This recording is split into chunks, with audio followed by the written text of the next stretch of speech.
Hello दोस्तों, आप सभी का फिर इस द त्रिशूल स्टडी में स्वागत है। दोस्त तो पहला प्रश्न है, निम्नलिखित में सौर परिवार के पिंडों के बढ़ते घनत्व के अनुसार कौन सा सही क्रम में है? ऑप्शन ए है बृहस्पति, बुध, पृथ्वी और मंगल। बी बृहस्पति, मंगल, बुध और पृथ्वी। ऑप्शन सी है मंगल, बुध, बृहस्पति और पृथ्वी। ऑप्शन डी है मंगल, बुध, पृथ्वी और बृहस्पति। तो इसमें जो ऑप्शन आप बी देख रहे हैं यह बिल्कुल सही आंसर है, यानी कि बढ़ते घनत्व के अनुसार बृहस्पति, मंगल, बुध और पृथ्वी यह सही क्रम है। दूसरा प्रश्न है, जीपीएस में कितने उपग्रहों का उपयोग किया जाता है? तो जीपीएस में कुल 24 उपग्रहों का उपयोग किया जाता है, अतः ऑप्शन बी इसका सही आंसर होगा। उसके बाद से निम्नलिखित में से सौर परिवार का दूसरा सबसे बड़ा पिंड कौन सा है? इसमें ऑप्शन में आपका है सूर्य, उसके साथ साथ बृहस्पति, शनि और यूरेनस। तो आप सभी को ज्ञात होना चाहिए कि सौर परिवार का सबसे बड़ा पिंड बृहस्पति होता है, अतः ऑप्शन बी इसका सही ऑप्शन है। इसके बाद से अगला जो चौथा प्रश्न है, कहता है कि चुंबकीय तूफान क्या है? बहुत ही महत्वपूर्ण तथ्य है कि वास्तव में चुंबकीय तूफान क्या होता है। ऑप्शन ए है खगोलीय पिंडों के चुंबकीय क्षेत्रों में गड़बड़ी। बी है चुंबकीय ध्रुवों की शक्ति में वृद्धि। सी उत्तर और दक्षिण ध्रुवों का परिवर्तन। ऑप्शन डी है उच्च चुंबकीय धाराओं के कारण महासागरों में उत्पन्न तूफान। तो इसका ऑप्शन नंबर जो ए है खगोलीय पिंडों के चुंबकीय क्षेत्रों में गड़बड़ी बिल्कुल सही ऑप्शन है, अतः ऑप्शन ए इसका सही है। पांचवा प्रश्न कहता है कि क्या पृथ्वी के घूर्णन की धुरी में झुकाव पृथ्वी की सतह पर विकिरण की मात्रा को प्रभावित करता है?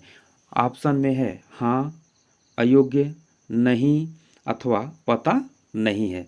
तो इसका जो ऑप्शन नंबर ए है, अर्थात पृथ्वी की घूर्णन धुरी में झुकाव पृथ्वी की सतह पर विकिरण की मात्रा को क्या करता है? प्रभावित करता है, यानी कि ये जो सही है। यहाँ छठवां प्रश्न कहता है कि किस ग्रह का कोई उपग्रह नहीं है? तो इसका ऑप्शन देख रहे होंगे, ऑप्शन ए है मंगल, ऑप्शन बी है अरुण, ऑप्शन सी है शुक्र और ऑप्शन डी है वरुण। तो इसका ऑप्शन नंबर जो सी है, अर्थात जो शुक्र है, इसका कोई भी उपग्रह नहीं है, यानी कि ऑप्शन सी इसका सही आंसर है। सातवां प्रश्न है कि फिलामेंट शब्द का प्रयोग किया जाता है। पहला दिया हुआ है ऑप्शन ग्रहाणु परिकल्पना में, दूसरा है ज्वारीय परिकल्पना में, तीसरा है सुपरनोवा परिकल्पना में, या चौथा है अंतरा तारकीय धूल परिकल्पना में। तो इसका ऑप्शन नंबर जो बी है, अर्थात ज्वारीय परिकल्पना में फिलामेंट शब्द का क्या है? प्रयोग किया जाता है। इसके बाद से आठवां प्रश्न है, तारों की निस्तृत गैस एवं धूल के राशि के पिंड को कहते हैं। ऑप्शन ए है फिलामेंट, ऑप्शन बी है नेब्यूला, ऑप्शन सी है ग्रहाणु और ऑप्शन डी है द्वैतारक। तो इसमें भी जो ऑप्शन नंबर बी दिख रहा है नेब्यूला, यह आपका बिल्कुल सही जवाब है कि तारों की विस्तृत गैस एवं धूल के राशि के पिंड को नेब्यूला के नाम से जाना जाता है। इसके बाद से अगला जो प्रश्न है वह है, कहाँ वर्ष की लंबाई सबसे अधिक होती है? बुध पर, बृहस्पति पर, पृथ्वी पर अथवा प्लेटो पर? तो इसका जो ऑप्शन नंबर डी है, अर्थात प्लूटो की लंबाई सबसे अधिक है। प्लूटो पर 248 वर्ष के बराबर एक वर्ष होता है, और जबकि बृहस्पति पर 12 वर्ष के बराबर, पृथ्वी पर 365 दिन के बराबर और बुध पर 88 दिन के बराबर होता है। तो अतः इसका ऑप्शन नंबर डी क्या हो गया? सही हो गया। इसके बाद से अगला जो प्रश्न है, सूर्य का सबसे नज़दीकी ग्रह कौन सा है? पहला ऑप्शन है शुक्र है, बुध है, बृहस्पति है अथवा मंगल है। तो इसमें जो ऑप्शन नंबर बी है अर्थात बुध, यह सूर्य का सबसे नजदीकी। 11वां प्रश्न है, खगोलविदों के अनुसार ब्रह्मांड में आकाश गंगाओं की लगभग कुल संख्या कितनी है? ऑप्शन ए है 100 से 200 अरब, 250 से 300 अरब, 300 से 350 अरब या 350 से 400 अरब। तो इसका जो ऑप्शन नंबर ए है यह बिल्कुल सही आंसर है। अर्थात खगोलविदों के अनुसार ब्रह्मांड में आकाश गंगा की जो संख्या है वह 100 से लेकर के 200 अरब माना गया है। इसके बाद से प्रश्न नंबर 12वां है कि पृथ्वी की सतह पर मौसम परिवर्तन के लिए उत्तरदायी कारकों की पहचान कीजिए। ऑप्शन नंबर ए है पृथ्वी का घूर्णन, बी है पृथ्वी का परिक्रमण, अथवा 3 दिया हुआ है पृथ्वी का अपनी धुरी पर झुकाव। इसमें से आपको बताना है। और चौथा है सूर्य का घूर्णन, कि इनमें से मुख्य रूप से कौन कौन से ऐसे कारक हैं जो वास्तव में पृथ्वी की सतह पर मौसम परिवर्तन के लिए उत्तरदायी माने जाते हैं। तो इसमें पहला ऑप्शन है कि पहला या तीसरा अर्थात पृथ्वी का घूर्णन और पृथ्वी का अपनी धुरी पर झुकाव। बी ऑप्शन दिया हुआ है दूसरा और तीसरा पृथ्वी का परिक्रमण और पृथ्वी का अपनी धुरी पर झुकाव। सी ऑप्शन है पहला और दूसरा यानी पृथ्वी का घूर्णन और पृथ्वी का परिक्रमण। और ऑप्शन नंबर डी है पहला दूसरा और चौथा। तो इसमें से आपका ऑप्शन नंबर जो बी है अर्थात दूसरा और तीसरा, यह पृथ्वी की सतह पर मौसम परिवर्तन के लिए उत्तरदायी कारक होते हैं। अर्थात पृथ्वी का परिक्रमण और पृथ्वी का अपनी धुरी पर जो झुकाव है यही पृथ्वी पर मौसम परिवर्तन के लिए उत्तरदायी कारक माने जाते हैं। 13वां प्रश्न कहता है कि पृथ्वी की लगभग 50% जनसंख्या किस अक्षांश के बीच क्या है केंद्रित है? ऑप्शन नंबर ए है यानी कि 5 डिग्री उत्तर और 20 डिग्री उत्तर, इसके साथ साथ 40 डिग्री नॉर्थ और 60 डिग्री नॉर्थ, 20 डिग्री नॉर्थ और 40 डिग्री नॉर्थ, 20 डिग्री साउथ और 40 डिग्री नॉर्थ। इसमें से जो ऑप्शन बी दिया हुआ है यह करेक्ट आंसर है। अर्थात 40 डिग्री नॉर्थ और 60 डिग्री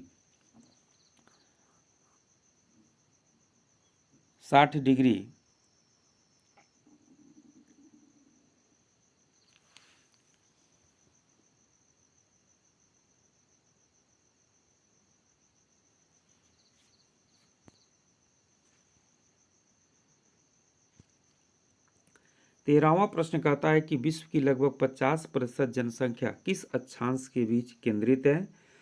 ऑप्शन नंबर ए है 5 डिग्री नॉर्थ से 20 डिग्री नॉर्थ, या बी है 40 डिग्री नॉर्थ और 60 डिग्री नॉर्थ, सी ऑप्शन है 20 डिग्री नॉर्थ और 40 डिग्री नॉर्थ, और डी है 20 डिग्री साउथ और 40 डिग्री नॉर्थ। तो इसका जो ऑप्शन नंबर सी है 20 डिग्री नॉर्थ और 40 डिग्री नॉर्थ, यह बिल्कुल सही है। अर्थात ऑप्शन नंबर सी इसका सही जवाब होगा। 14वां प्रश्न कहता है कि भारतीय सौर मिशन के बारे में निम्नलिखित कथनों पर विचार कीजिए कि भारत सौर ऊर्जा में तेजी से बढ़ रहा है। दूसरा है कि भारत देश के सभी हिस्सों में सौर ऊर्जा विस्तारित करने की योजना बना रहा है। अथवा तीसरा है कि दक्षिण और पश्चिम भारत को अधिक धूप और ऊर्जा मिलती है। इसके बाद से कह रहा है कि उपरोक्त में से कौन सा कथन सही है? अर्थात इसमें जो 3 कथन दिए गए हैं इन तीनों कथनों में से कौन सा कथन सही है यह आपको बताना है। अर्थात केवल ए, केवल 1 और 2, केवल 1 और 3, केवल 1, 2 और 3। तो इसका जो ऑप्शन नंबर सी है 1 और 3 यह सही होगा। अर्थात पहला और तीसरा जो ये ऑप्शन है यह भारतीय सौर मिशन के बारे में सत्य कथन है। इसके बाद से 15वां प्रश्न कहता है कि 2 पूर्णिमाओं के बीच अंतराल होता है लगभग। ध्यान दीजिएगा, यानी कि जो पूर्णिमा और अमावस्या की बात की जाती है तो दो पूर्णिमाओं के बीच का अंतराल पूछ रहा है कि कितने दिनों के बाद से जो है कि ये फिर से पूर्णिमा लगती है। ऑप्शन नंबर ए है 26.5 दिन, 27.5 दिन, 28.5 दिन और डी है 29.5 दिन। तो इसका ऑप्शन नंबर जो डी है अर्थात 29.5 दिन यह बिल्कुल सही है। इसके बाद से 16वां प्रश्न कहता है कि हीलियोसेंट्रिक सिद्धांत को द्वारा प्रतिपादित किया गया था। कार्ल कापरनिकस, टालमी, लाप्लास अथवा चैम्बरलेन। ये चार ऑप्शन में से जो पहला ऑप्शन है ऑप्शन नंबर ए यह बिल्कुल सही है, यानी कि हीलियोसेंट्रिक सिद्धांत को कापरनिकस के द्वारा दिया गया था। 17वां प्रश्न कहता है कि निम्नलिखित में से ग्रहों में से किस पर सबसे छोटा दिन होता है? पृथ्वी पर, मंगल पर, बुध पर अथवा शुक्र पर। तो इसमें से जो ऑप्शन नंबर आपका ए है अर्थात पृथ्वी वह बिल्कुल सही जवाब है, यानी कि सबसे छोटा दिन पृथ्वी पर होता है। इसके बाद से 18वां प्रश्न है कि हैली, गेल तथा विल्सन क्या है? 18वां प्रश्न क्या कहता है? हैली, गेल्स तथा विल्सन क्या होता है? ऑप्शन नंबर ए है उल्का, बी है धूमकेतु, सी है उपग्रह और डी है क्षुद्र ग्रह। तो इसका बी ऑप्शन यानी कि धूमकेतु यह बिल्कुल सही है, अर्थात हैली, गेल तथा विल्सन धूमकेतु होता है। 19वां प्रश्न कहता है कि निम्न में से किसमें 1543 में पृथ्वी केंद्रस्थ ब्रह्मांड के स्थान पर सूर्य केंद्रस्थ ब्रह्मांड की संकल्पना प्रस्तुत किया था? फिर से एक बार प्रश्न देख लीजिए। निम्नलिखित में से किसने 1543 में पृथ्वी केंद्रस्थ ब्रह्मांड के स्थान पर सूर्य केंद्रस्थ ब्रह्मांड की संकल्पना प्रस्तुत किया था? ऑप्शन नंबर ए है N Copernicus, I Newton, Herodotus और चौथा ऑप्शन है अरस्तु। तो इसमें जो option number A N Copernicus दिख रहा है यह बिल्कुल सही जवाब है, अर्थात 1543 में पृथ्वी केंद्रस्थ ब्रह्मांड के स्थान पर सूर्य केंद्रस्थ ब्रह्मांड की संकल्पना एन कापरनिकस के द्वारा दिया गया था। 20वां प्रश्न कहता है कि निम्नलिखित में से कौन भारत द्वारा छोड़ा गया प्रथम उपग्रह है? आर्यभट्ट, भास्कर, ISRS-1A अथवा चीन या मिस्र सदृश प्रदेश में। तो इसका जो ऑप्शन नंबर ए है आर्यभट्ट बिल्कुल सही जवाब है, अर्थात भारत के द्वारा छोड़ा गया यह प्रथम उपग्रह था। 21वां प्रश्न कहता है कि निम्नलिखित ग्रहों में से कौन सा बाह्य ग्रह है?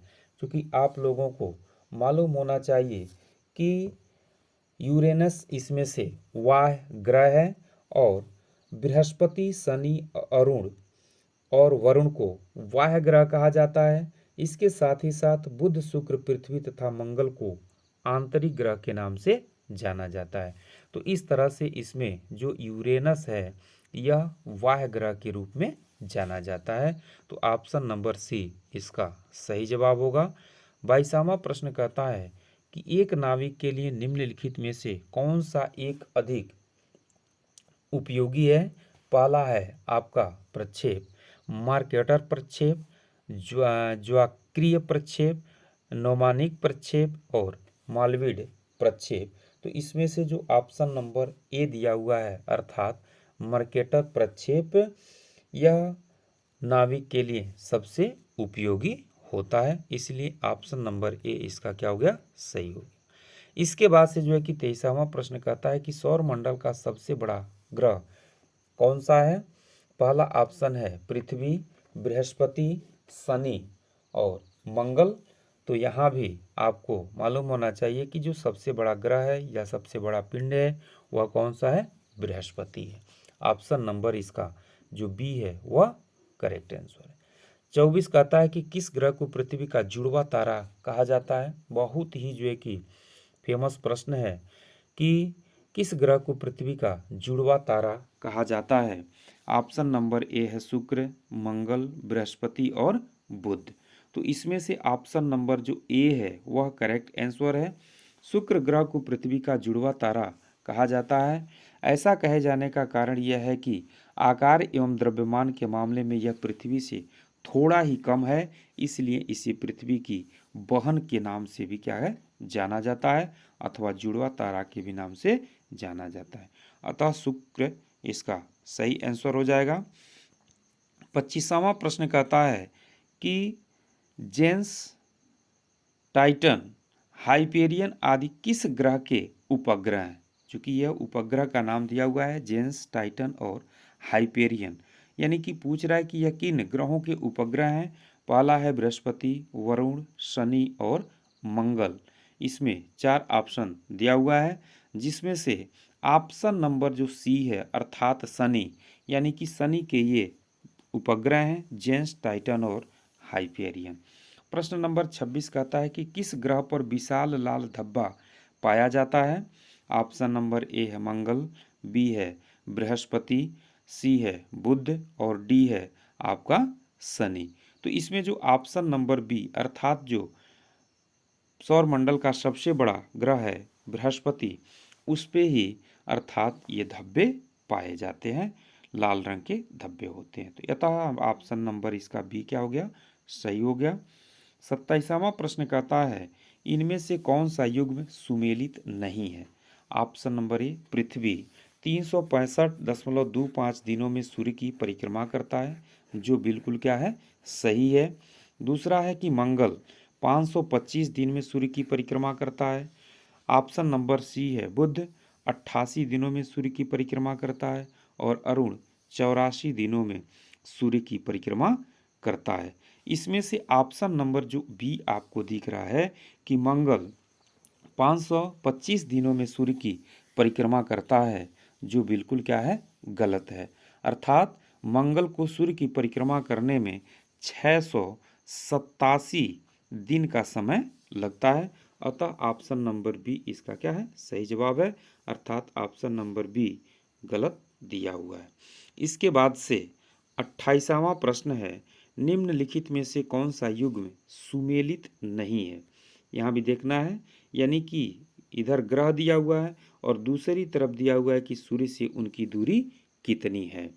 तो पहला है कि पृथ्वी का 20.88 करोड़ किलोमीटर, मंगल 22.79 करोड़, बृहस्पति 77.85 करोड़ किलोमीटर और शनि का दिया हुआ है 143.3 करोड़ किलोमीटर।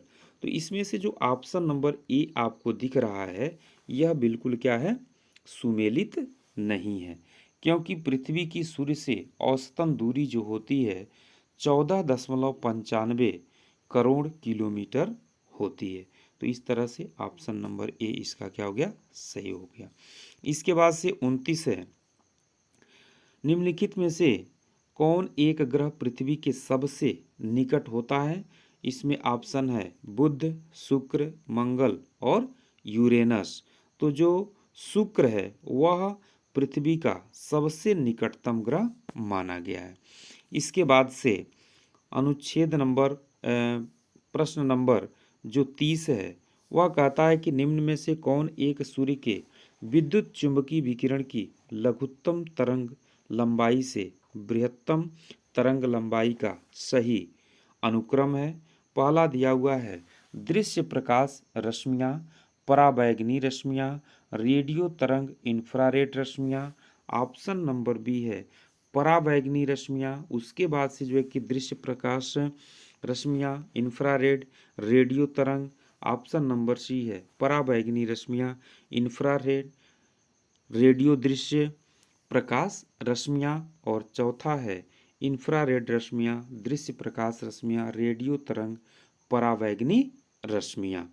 तो इसमें से जो आप ऑप्शन नंबर बी दिख रहे हैं, यानी कि जो पराबैंगनी रश्मियाँ हैं, दृश्य प्रकाश रश्मियाँ हैं, इंफ्रारेड है और रेडियो तरंग है, यह बिल्कुल इसका जो है कि सही आंसर हो जाएगा। इसके बाद से 31वां प्रश्न कहता है कि पृथ्वी की सही आकृति है। पहला दिया हुआ है एलिप्सॉइड, जिऑइड, स्फेरॉइड और ऑप्शन नंबर डी दिया हुआ है कि इसमें से कोई नहीं। तो पृथ्वी की जो सही आकृति होती है उसको क्या कहा जाता है? जिऑइड के नाम से जाना जाता है। पृथ्वी की आकृति जिऑइड है और ऑप्शन नंबर बी इसका क्या हो गया? सही हो गया। इसके बाद से 31वां प्रश्न कहता है क्षुद्र ग्रह एवं सूर्य के बीच के जो ग्रह हैं वह कौन से हैं? अर्थात बुध, पृथ्वी, बृहस्पति एवं शनि। बुध, शुक्र, बृहस्पति एवं शनि। बुध, शुक्र, पृथ्वी एवं मंगल। बुध, पृथ्वी, शुक्र एवं बृहस्पति। तो इसका जो सही क्रम है वह है बुध, पृथ्वी, बृहस्पति एवं शनि। ऑप्शन नंबर ए इसका सही जवाब। प्रश्न नंबर 33 कहता है कि पुच्छल तारे चमकते हुए आकाशीय पिंड हैं जो परिक्रमा करते हैं बृहस्पति की, पृथ्वी की, सूर्य की अथवा चंद्रमा की। तो इसमें से जो ऑप्शन नंबर आपको सी दिख रहा है अर्थात सूर्य की, पुच्छल तारे चमकते हुए आकाशीय पिंड होते हैं जो क्या करते हैं? सूर्य की परिक्रमा करते हैं। ऑप्शन नंबर सी इसका सही है। इसके बाद से 34वां प्रश्न कहता है कि ग्रहों की उत्पत्ति की परिकल्पनाओं के संदर्भ में निम्न में से कौन सा कथन सही है? पहला है कि ग्रहों का निर्माण नेबुला से अलग हुए 9 छल्ले के समस्त पदार्थों के 9 गांठों के रूप में समूहन के कारण हुआ है। अथवा ग्रहों का निर्माण नेबुला से निकले मौलिक एक छल्ले से पुनः निकले 9 छल्लों के समस्त पदार्थों के अलग अलग समूहन के कारण हुआ है। और ऑप्शन नंबर सी कहता है कि ग्रहों का निर्माण ग्रहाणुओं के समूहन के कारण हुआ है।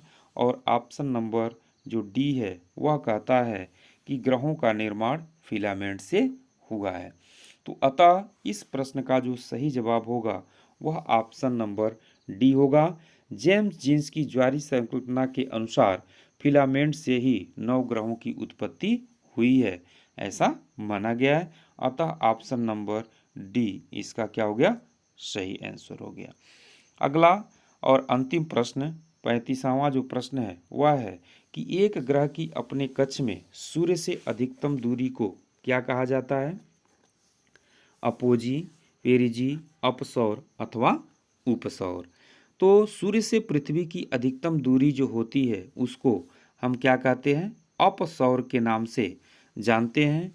और उपसौर किसी ग्रह की सूर्य से सर्वाधिक समीप की स्थिति को कहा जाता है। तो इस तरह से इसका ऑप्शन नंबर जो सी है वह करेक्ट है। फिर से हम लोग अगले क्लास में मिलते हैं। तब तक आप सभी लोगों के लिए बहुत बहुत धन्यवाद। आप सभी लोग चैनल को लाइक सब्सक्राइब अवश्य कर दीजिए। फिर से हम लोग अगले क्लास मिलेंगे। धन्यवाद।